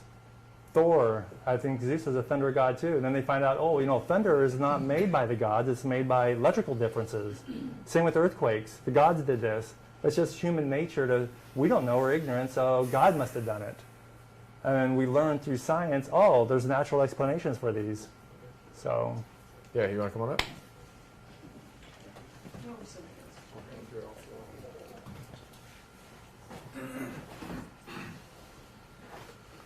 What's your name? My name is Joseph Lanking, and I'm a layperson. Nice to meet you. I don't know why I'm so nervous. I think it's just because the room is so dark. Yeah. Okay, my question has to do with the timeline of the early Christian writings and Gospels. So, obviously, like you said, after 33 AD, we have Paul, the writings of Paul, Romans, others, depending on who you talk to. Right. Then the Gospel of Mark, which pretty much most people agree is the earliest Gospel. And then the Gospels of Matthew, Luke, somewhere in there, and which I'm assuming you would also agree are probably heavily based on Mark. And you can let me know about that, I guess. But and then the Gospel of John, which comes much later and is not one of the synoptics, so it's a little bit different. So the first earliest writings do not talk about, Mark and Paul do not talk about the bodily appearances of Jesus Christ. And Mark does not include the nativity story. Paul does not include the details of the nativity either, to my knowledge.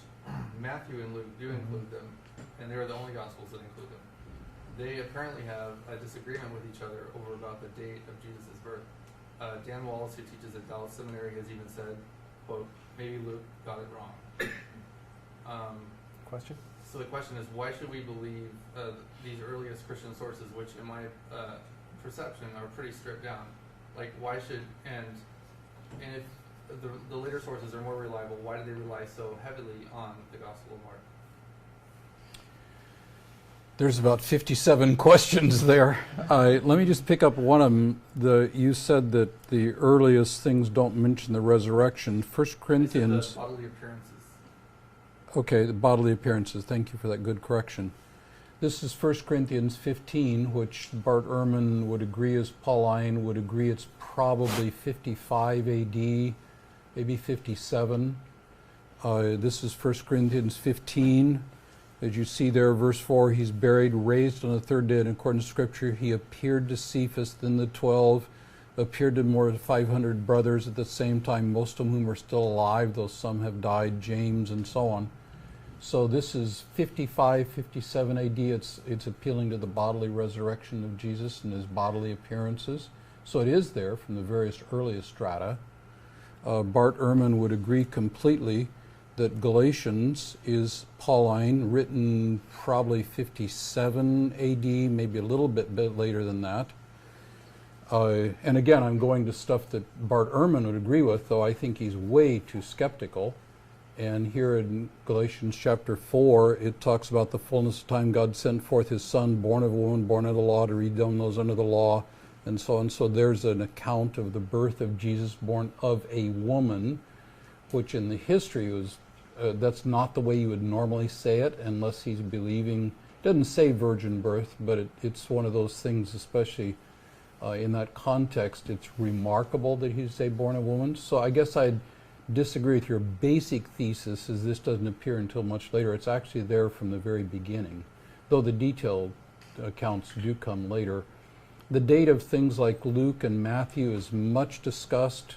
The documents themselves don't give us any dating, so I won't argue for dating kind of stuff. But the early church all put Mark and Luke and Matthew in the same general time frame. Many scholars think those are pre-70 AD because they don't mention the destruction of the temple. I won't argue for that, but that seems likely to me. So these are fairly early. You had other questions. I don't remember what they were. Well, I think that was the main question about it. And I guess a follow-up based on something you said in 1 Corinthians about the 500 that appeared at once. Uh-huh. Was that revealed also to Paul through special revelation? Like No, I think he talked to the guys who were there. That's what he says. Well, I think in Galatians, Paul says that he didn't talk to the people over there. You're correct. It's hard for me not to talk without a Bible open. When he talks about this, he talks about his own appearance. This is Galatians chapter 2. Well, that's not what I want to do there. Because it's always good to, so this, maybe that's what you're talking about in Galatians chapter 1. He talks about after he saw Jesus, he didn't immediately go to Jerusalem, but he went to Arabia and Damascus. But then after 3 years, this is Galatians chapter 1, again agreed by Bart Ehrman's authentic, I went to Jerusalem to Cephas, remained with him 15 days and saw the other guys. So he did go to those guys, and they said, yep, you're a guy, and we support you. So the idea that there's no connection between them, there's the evidence that there is connection. He didn't go there initially because he got his revelation directly from Jesus, but then he went to Jerusalem, checked in with Peter and the guys, and they agreed that they were talking about the same gospel. Well, after 3 years, is that what you're referring to? Yeah. Okay. Well, a few verses earlier, he says that the gospel he preaches is not of human origin, and he didn't receive it from any man. That's correct. So, He got it okay. directly from revelation So of bodily Jesus. appearances, those Jesus didn't mention that in his special revelation meeting.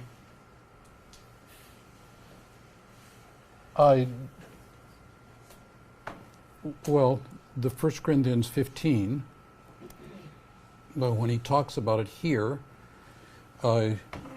he talks about these people who talked about these things are still alive.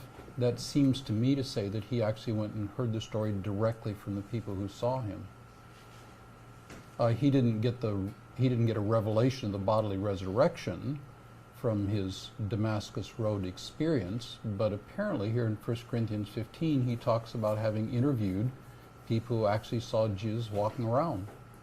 Do we really know, though, from the text whether or not he got that information from special revelation or from the Well, it people? appears to me he got it from the guys. I mean, I'm not gonna die for that. Well, Galatians 2:6 here it says, as for those who are held in high esteem, whatever they were makes no difference to me. God does not show favoritism. They added nothing to my message.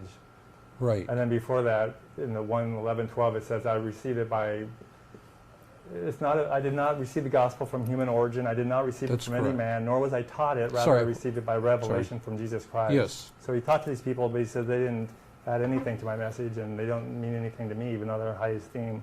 You need to read the rest of the story, Bernie.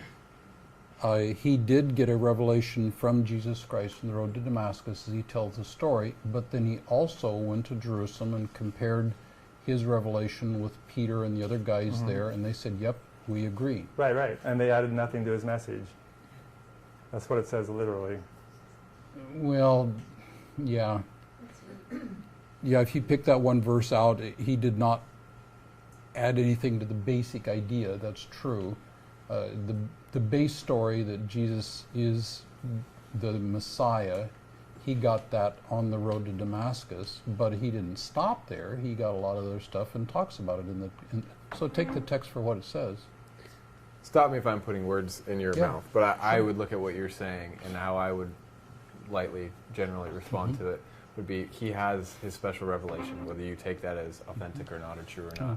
And then he spends some serious time, obviously, in reflection and Yeah. in ministry. He meets with the core, what Bernie would describe to as the pillars of the church. And to some extent, they're not disagreeing with each other, because he Yeah. then goes on to represent them in ministry abroad. Yeah. You don't see a schism. Look at what he How is that says here. consistent Look with- at what he said here. I did not immediately consult with anybody. He didn't say he never consulted with anybody. He did not immediately consult with anybody. But 3 years later, I went to Jerusalem, so he did consult with them. I don't see any contradiction there. I'm going to pause this so we can move on to the next one, not because it wasn't a good question. And you guys can talk Mhm. Yeah. afterwards, too. I Yeah. encourage that, because obviously Yeah. we're not going to get through all of it. Thank you. You're up next. Thank you. Yay! Hey. And then you. Yeah, females. Yeah. Number 2. Yeah. Hi. Name. What's up? Oh, okay. And so, address? No, just kidding. so hi everyone. My name is Beth, Hey, Beth. and nice to see all you good people. So just my question. So just a little bit of background on me, from where it's coming from. I work at a church with students, and I'm going to Bible school right now. And I fully admit I know nothing. But so, well, I know a few things, but not much. And so I'm working on like learning all this stuff. And so my question for you was, so I get like you brought up points about evolution and creation and how they might not like coincide. And you brought up like Jonah, you brought up Noah, and like these things being like myths. And like that was kind of your starting place. I didn't mention Jonah actually, but Oh, yeah. he did. Okay. But I'm just mean like those like weird things that are in the Bible that are totally there, and I'm learning all about them in my classes. That like those were your kind of starting places for understanding like maybe this is kind of a myth, maybe like all of it's a myth kind of thing. So my question is like how I've always understood the Bible is like that there's like the core truths of like Jesus Christ, like that's the biggest part in Christianity, like that people will like Sure. that's the hill that I'll die on in theory, and then there's like outside stuff beyond that that's like this is like the denominational differences, and then beyond that there's like the really weird stuff like I don't know, the weird end time stuff and Revelation, all this stuff. So my question for you is I'm just curious like how did you get from a point of like chucking out like say creation story and Noah to then chucking out like the more core stuff, and then to chucking out like the person of Jesus and God as a whole? Because like I feel like to believe in God you have to really believe, because I think there's things that we won't fully understand, and belief is a big factor of that. But then to believe that there is no God, I think you still have to believe, because like you can't prove that either necessarily. You can like there's still a level of belief in that sense, because I wouldn't say like scientifically you can prove one or the other is true, because ultimately like no one really knows until we die.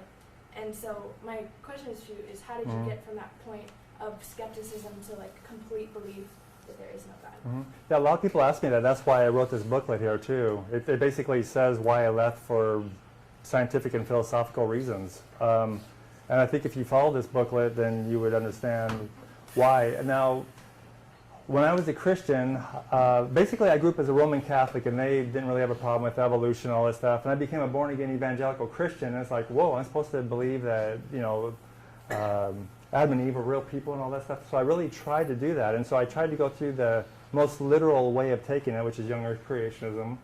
And then I actually had, you know, there's these different camps in evangelical Christianity, and one camp can help the other camp. You know, there's scales there. So when you're a young earth creationist and you want to know why, if you wanted to find out the earth is young or old, talk to an old earth creationist. They're the next step over. So once you see the arguments back and forth there, then I saw the old earth creationists had the better science and the better arguments.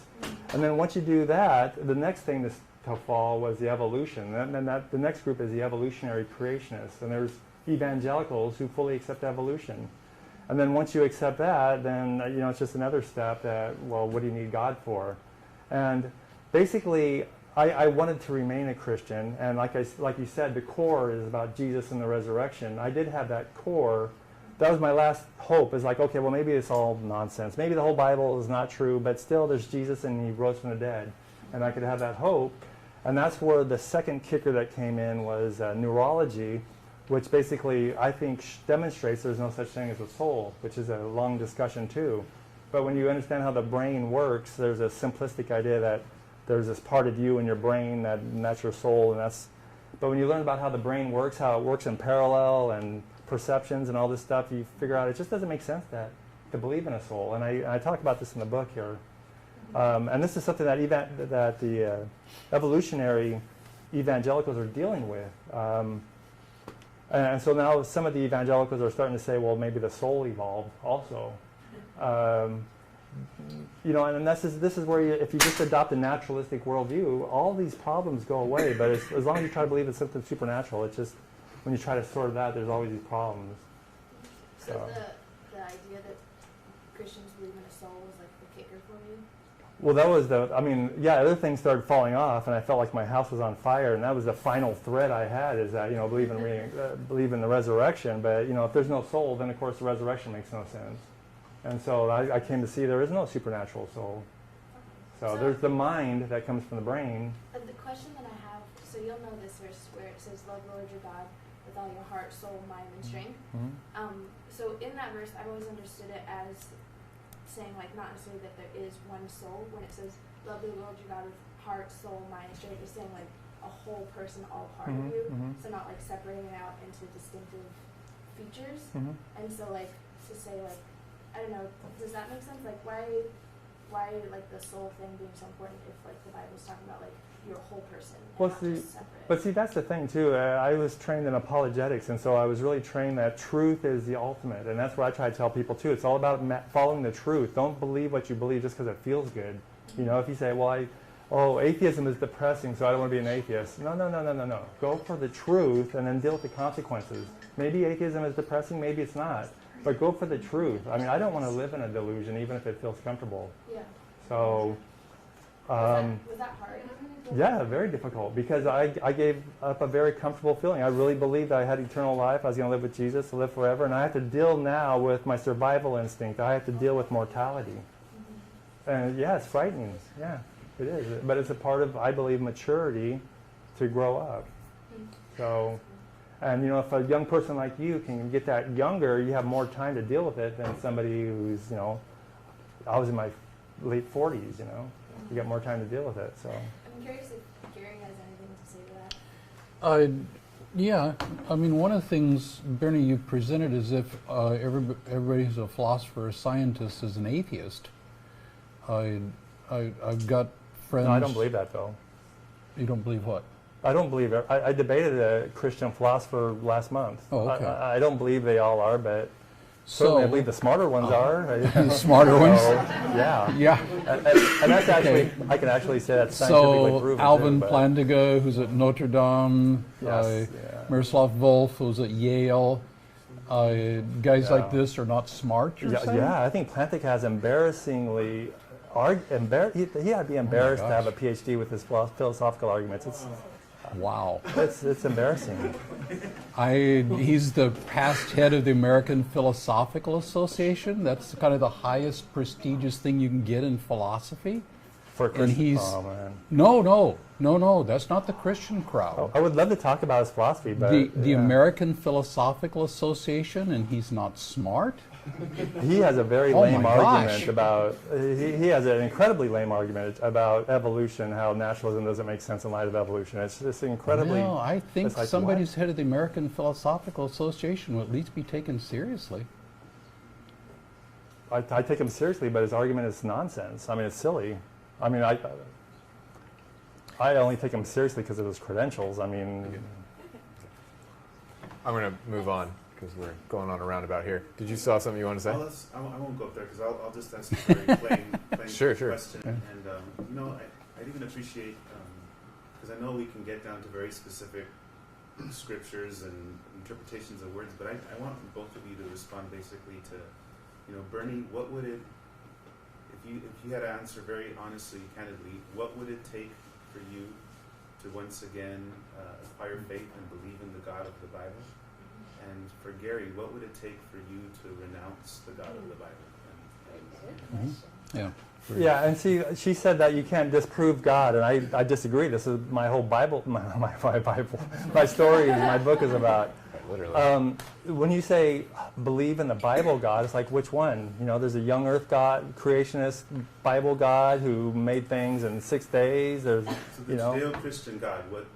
But that's what I'm saying. There is really no such thing. Everybody has a different perception, so you have to define which one it is.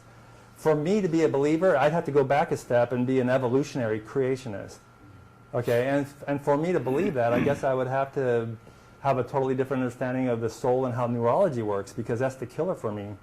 And then if I were to understand the soul in light of neurology, then I'd have to try to figure out what is God doing with evolution, because there's another whole boatload of problems with that. But even wouldn't science, And Jerry a lot of doesn't. science would be rooted in theories to say this is what we believe this to be. So even science requires faith. So I'm trying to even understand what differentiates. Well, I mean, I think I understand an atheist from an agnostic, because I can understand someone being able to say, I don't believe that there's a God, and I doubt that there's a God. Mhm. Earlier in your arguments, you said we don't even know if this God exists, which I respected to be able to hear someone say, I don't know, and I doubt it, but I don't know. But Well, to be able to say there is no chance. You need to define the gods. Like I said, you know, probably near 100% certainty there is no Zeus that exists, right? So right there, that blows away your argument that you can't say God doesn't exist, because people seriously believe Zeus is God, and you can say, no, that God does not exist. In the same way, when you define the Bible God, if you say your Bible God is the one who told Noah to build an ark, say, no, that God does not exist. So then somebody else might say, like, well, no, my Bible God's not like that. My Bible God, there was no ark. That was just a story to teach you something. So that's a different God to deal with. There's also the philosopher's God. You know, they say God's got to be all-knowing because he's got to be the best God of all. Well, that's not really, I would say that's not a Bible God. That's a philosopher's God. So there's different gods you have to define. For Gary. What would lead me to drop Christianity? One of them would be to show that the resurrection didn't happen. That's a linchpin of my faith. A linchpin of my faith is actually the very first phrase of Genesis, in the beginning. That the universe has a beginning, to me, is an astonishing thing. Because naturalism can't explain a universe that has a beginning, but yet everybody believes the universe had a beginning. And when I started my astrophysics work, Fred Hoyle was still around, and he was still arguing steady-state universe. Einstein put in the cosmological constant because he couldn't deal with the universe having a beginning. So if you can show me the universe didn't have a beginning, that would be a huge problem for my faith. So it'd be a couple of historical or scientifically accessible things. Good. I would have We got- complaints about both those. I but love how don't know if hands you wanna hear explode about after that question. There were none of them before that. So good job breaking this open again. We're going to go you, then Morgan, then that lady, then you again. Oh, you know what? Look at what time it is. Yeah, I know. We're going to have to go quick. Yeah, go for it. So just on that point about philosophers, and Anthony Flew, who gave some of arguments atheism still relies upon. He didn't become a Christian, but he did become a deist and believes in God because of what he saw in the genetic code within DNA, because of science. So I want to kind of push back a bit and say, it sounds like you're putting Christians in a bit of anybody who believes in God, in a bit of a place where they just believe in myths. Where here you have a guy who was a committed atheist for years, and like I said, his arguments are still relied upon within the philosophical realm. He taught at University of Aberdeen, Oxford University, one of the most, very well respected. Then he comes out with a book, Why There Is a God. Now, I just want to push that, just to at least put a little bit of humility in the place, because it seems like you can say, well, anyone who believes in God in philosophy is like just not respectful. Alvin Plantinga, I do find that quite ridiculous, just what you'd say about him. But just to throw another wrench in the works, saying there are people out there, atheists, who do go the other way. The question I have is, you talk about evidence and whatnot. You still haven't given an alternative story for the resurrection in the case. Gary has given quite a bit of evidence for the resurrection, and it's a good story. And historians, you can't just say. You can try to take the view of Richard Carrier, but again, going back to majority of scholarship, New Testament scholars, they would say they would affirm Jesus died on the cross. There was an empty tomb. Everyone has to give account to that empty tomb. He's given account. There are other stories. I would like to hear your account for the empty tomb, and I'd like to hear Gary's response to that account. Okay. First, I want to respond about Anthony Flew. I was a Christian when I was actually talking to another evangelist about this. What about, what these atheists are making these claims. What do you think about this? And he says, oh, look at Anthony Flew. It's like, what's that? So I looked at his book and all this stuff. And later on, I saw him in an interview on YouTube. Have you ever seen him on YouTube in an interview? Mm-hmm. Okay. Some people have said that, he kind of went senile in his old age. Mm-hmm. And, and he's basically abused. When you watch him on YouTube, he's being interviewed by some Christians. It was really pathetic. I mean, his mind was obviously, he couldn't even put out a complete sentence, and they let him. You might be able to find a few videos like that, but I challenge everyone to find all the other ones. It was a major video with, I think, Lee Strobel or somebody just leading them on. It was like, this is pathetic. This is sad. This is really sad. And as far as evidence about, to me, when you say explain the empty tomb, to me, that sounds like a Muslim in the audience saying, you know what? Muhammad split the moon in two, and he put it back together again. Find me evidence to explain that away. To me, it's the same kind of nonsense. I mean, there's nothing reliable about his resurrection. So when majority of New Testament historical scholars who, you'll look to scholarship to back up your views, and you'll look up to people who are kind of frowned upon within scholarship as well to back up your views, you just cop out. Well, he was saying the scholars were about the crucifixion of Jesus, not the resurrection. Well, even the empty tomb, you could go to, there's lots of different theories, but people do not mainline historical scholarship. I'm not saying evangelicals, I'm saying skeptical. Theories, I know, but see, theories on the empty tomb to me is the same thing as theories about splitting the moon in two. It's the same. So you don't believe we can know history then? No, I'm saying it's a myth. I think it's just mythology. It's like, why should I have to explain mythology? There's nothing credible to believe that he resurrected. Is that an assumption? That's mythology? It seems like the evidence is pointing that way because, first of all, the story is from an anonymous gospel. I mean, it runs really deep. I'm going to stop you just because we're limited time. So if you guys want to talk after, that's good. Do you want to make a quick response because he did include you in that, or do you want to? The only thing is, you keep coming to resurrection as mythology, and of course, what I'm doing here is not the resurrection, but facts that are widely accepted. And the original question was, what explanation do you give for these facts that are widely accepted? Well, who cares if there's a guy named Jesus crucified? Like somebody said, there's a bunch of false messiahs crucified all the time. So what? There's a guy named Jesus. There's no major world religions about them. No one believes in them anymore. That's right. And it's interesting to see all the different factions there were in Christianity and how they killed each other and how they conglomerated. And that's a non sequitur. It's a red herring. It's not even pertaining. The Christianity you have now, I'm sure, is not the Christianity they believed when the gospel was written. You talk to a Catholic and they'll tell you about the Eucharist being the real literal body and blood of Jesus, and you probably don't accept that if you're an evangelical. By that line of reasoning, we shouldn't believe in science either, because scientists have differing theories.